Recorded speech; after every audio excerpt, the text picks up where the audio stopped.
Hey yo, what's going on everybody? It's Tylarious, aka Ty Killington. Yeah, man. Alright, today's video is the discount. Vehicle.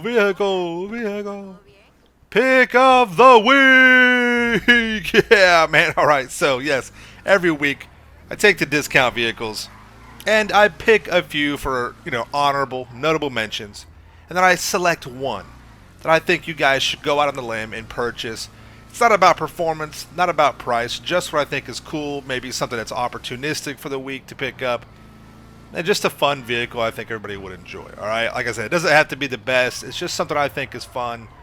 And yeah, could help you out in the future with either making money or performance or whatever. Even though it's not about that, it's just, it could help out that stuff, alright?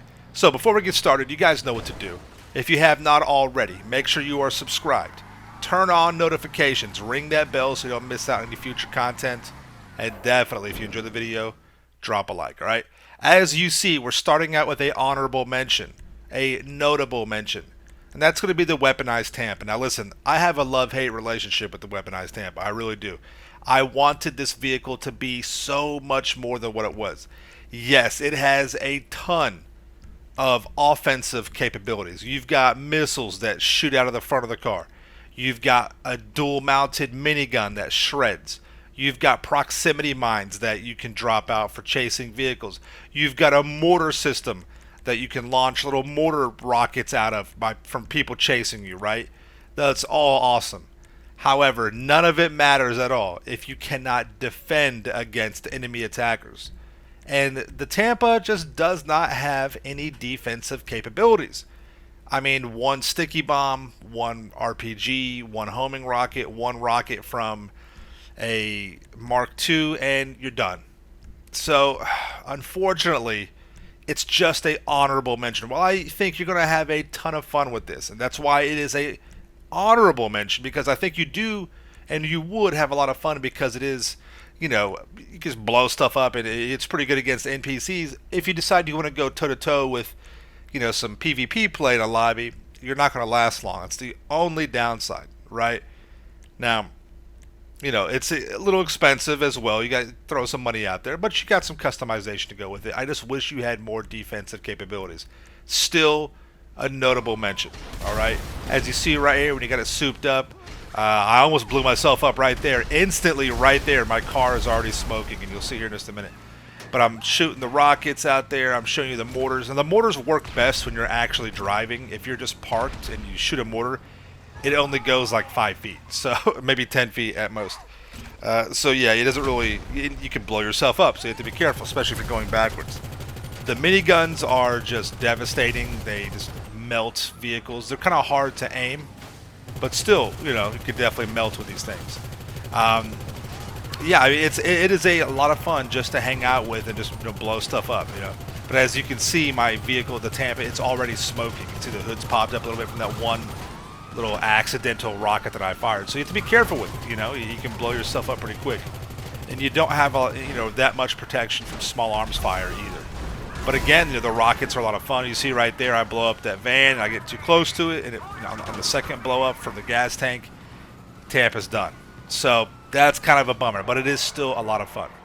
Another honorable mention, and a vehicle that has made the discount vehicle pick of the week, is the Night Shark. I don't want to spend too much time on this. You guys know about the Night Shark.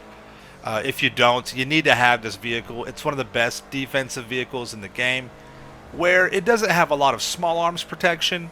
It does give you a lot of explosive protection. You can take a full complement from a Mark II.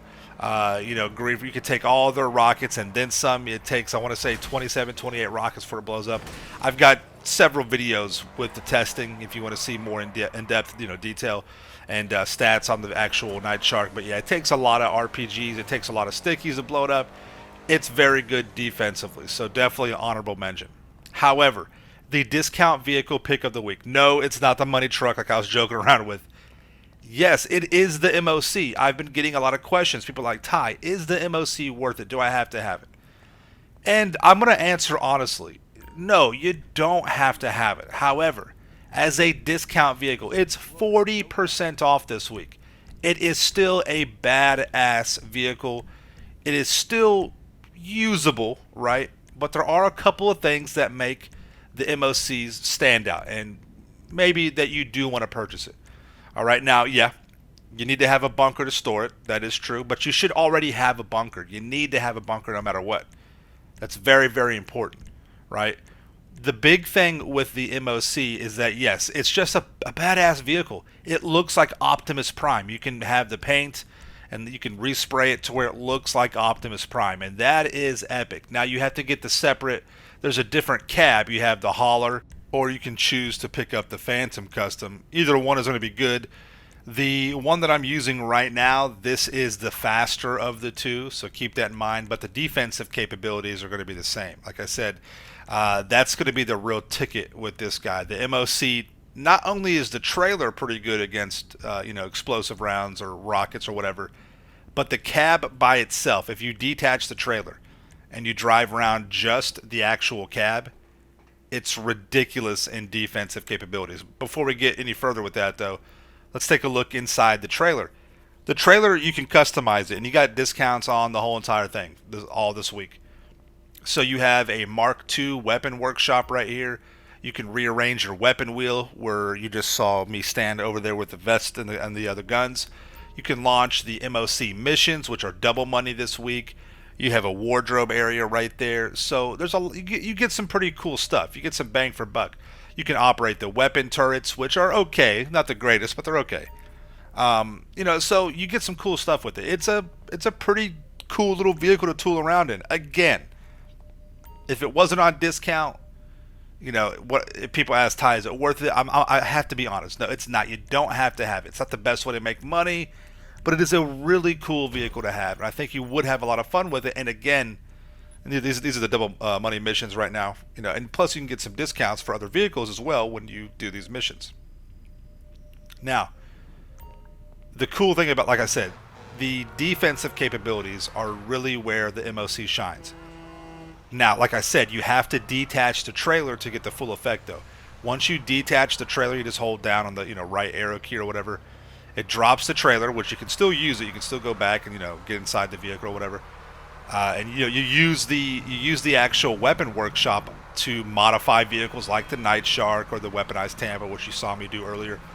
Now, you don't have to have the MOC to do that. You could use the weapon workshop in the Arena War garage if you have that. You could also use that as well to modify your weaponized vehicles. However, if you don't, MOC would be a good substitute. All right. Now, one bad thing is that unlike the Night Shark, you can't launch your sticky bombs. You can't throw them with force like you do in the Night Shark. They kind of they kind of teeter out a little bit. You just don't throw them with the same kind of force from the MOC cab as you do from the Night Shark. So that is one negative thing to this. However, you won't even really need to blow up a Mark II because this thing will absorb over 60 rockets. Yes, you heard that right. It will absorb over 60 Mark II rockets. That is ridiculous. So you can take a lot of abuse in this thing. A lot of explosive abuse.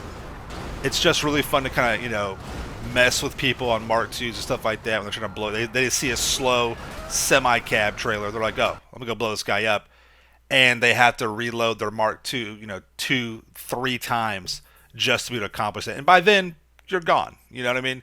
So, like I said, it's not all about the money or the performance. It's just about some kind of cool stuff and cool things. I think the MOC just doesn't get as much love, and rightfully so in some cases. It's not going to be the best money-making thing. It's not the best all-around vehicle.